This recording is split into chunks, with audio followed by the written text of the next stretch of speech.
Bus, train, flight ఎక్కితే ఆ2 స్పీడే separate గా ఉంటుంది. సముద్ర ప్రయాణం అంటే బోర్ గంటలు గడిచినా తీరం రాదు. రోజులవుతున్నా గమ్యం కనిపించదు. దేశాలు దాటుతూ సముద్రంలో ఏ నిమిషాన ఏం జరుగుతుందో తెలియని భయమేదో లోపల అంతర్లీనంగా ఉంటే ప్రయాణం సవాలుగానే ఉంటుంది. కానీ ఏ ప్రయాణికుడికి కల్లో కూడా అలాంటి ఫీలింగ్ రాకుండా ఓయాసిస్ ఆఫ్ సీస్ లో ప్రత్యేక ఏర్పాట్లున్నాయి.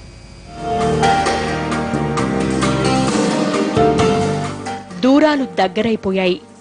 మనమిప్పుడు గ్లోబల్ విలేజ్ లో నివసిస్తున్నాం. ఇంటర్నెట్ క్లిక్ చేస్తే చాలు ఏ వస్తువైనా సేవైనా జీ హుజూర్ అంటూ కాళ్ల ముందుకొచ్చేస్తోంది. ఇలాంటి స్పీడ్ ఏజ్ లో ఇన్ని గంటల ప్రయాణం అంటే మామూలు విషయం కాదు.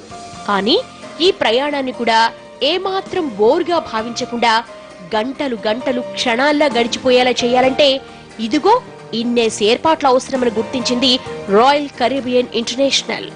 ప్రపంచంలో మరే షిప్ లో కూడా ఇన్నేసి ఏర్పాట్లు ఉండకూడదు. మన షిప్ లో చేసిన ప్రయాణమే ప్రపంచంలోనే అత్యంత ఉత్తమమైన ప్రయాణంగా ప్రయాణికులు ఫీల్ అవ్వాలన్న నిర్ణయానికి వచ్చారు. అందుకే ఇన్ని హంగులు ఆర్భాటాలతో ఓయాసిస్ ను నభూతో అన్నట్లు తీర్చిదిద్దారు. ఆక్వా థియేటర్లని, ఆ థియేటర్లని, ఈ థియేటర్లని, ఎంటర్టైన్మెంట్ కు ఎన్ని ఏర్పాట్లు చేయగలరో అన్నీ చేశారు. షిప్ ఎక్కిన ప్రతి ఒక్కరి ప్రయాణం అత్యంత వినోదాత్మకంగా సాగాలన్న ధ్యేయంతో తీర్చిదిద్దారు. అందులో భాగంగా ఎన్నో shows, stunts etcetera etcetera.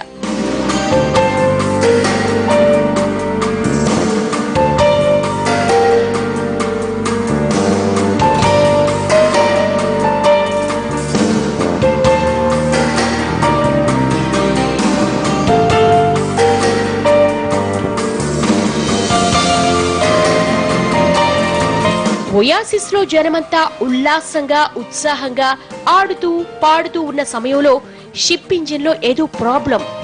Engine number 4 లో ఏదో సమస్య తలెత్తినట్లు గుర్తించారు. దీంతో ఇంజనీర్లు వెంటనే అలర్ట్ అయిపోయారు. ఆగ మేఘాలపై దాన్ని రిపేరుకు ఏర్పాట్లు చేశారు. కంప్యూటరైజ్డ్ రిపేరింగ్ స్టార్ట్ అయింది. ఇంజిన్ లో ఏ చిన్న తేడా వచ్చినా కంప్రెషర్ లో తేడా వస్తుంది. అసలే ప్రతిష్టాత్మక ప్రయాణం. ఏమాత్రం పొరపాటు జరిగినా చరిత్రలో మరో టైటానిక్ ప్రమాదం నమోదవుతుంది. ప్రయాణికుల భద్రతే ధ్యేయంగా మొదలైన ఓయాసిస్ ప్రయాణం అత్యంత సురక్షితమని తెలియాలి. లేకుంటే ఇంతటి భారీ ప్రయత్నం వృధా అవుతుంది. ఇంతలో సెయింట్ మార్టిన్ రాజధాని ఫిలిప్స్బర్గ్ తీరం వచ్చింది. దీంతో షిప్ ను హార్బర్ లో నిలిపి రిపేరుకు ప్రయత్నించారు ఇంజనీరింగ్ నిపుణులు.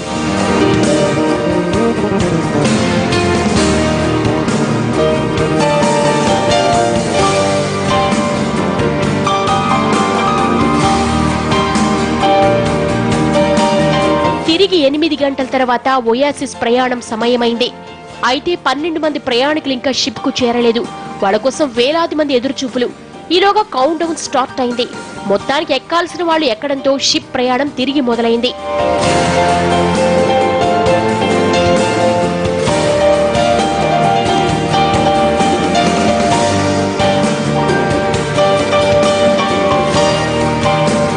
పగటి ప్రయాణం కంటే సముద్రంలో రాత్రిపూట ప్రయాణం ఎంతో ఆహ్లాదంగా ఉంటుంది. ప్రయాణికులకు ఎంత హాయి ఉంటుందో షిప్ నడిపే కెప్టెన్లకు ఆ సమయం అంత సవాలుగా ఉంటుంది. గంటకు 30 మైళ్ల వేగంతో పరుగులు తీస్తూ ఎట్టకేలకు నాసా తీరానికి చేరింది ఓయాసిస్. ఈ పోర్టు చిన్నది కావడంతో ప్రపంచంలోనే అతిపెద్ద షిప్ విడిదికి ఇబ్బందిగా మారింది. అయితే ప్రతిదీ సవాలుగా తీసుకుని సమస్యను సాల్వ్ చేసే సిబ్బంది మొత్తం మీద అంత భారీ షిప్ ను హార్బర్ కు చేర్చగలిగారు.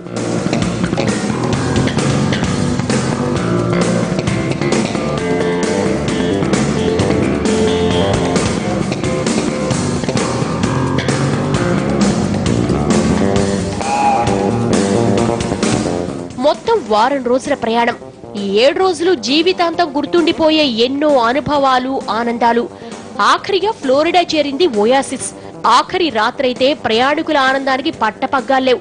ఆ రోజు రాత్రి ఎవ్వరూ నిద్రపోయిందే లేదు.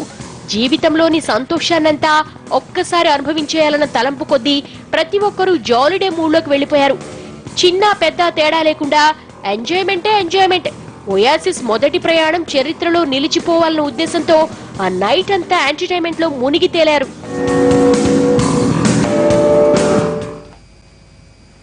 చూసారుగా ఓయాసిస్ ఆఫ్ ది సీస్ లో ప్రయాణం ఎంత రంజుగా సాగిందో.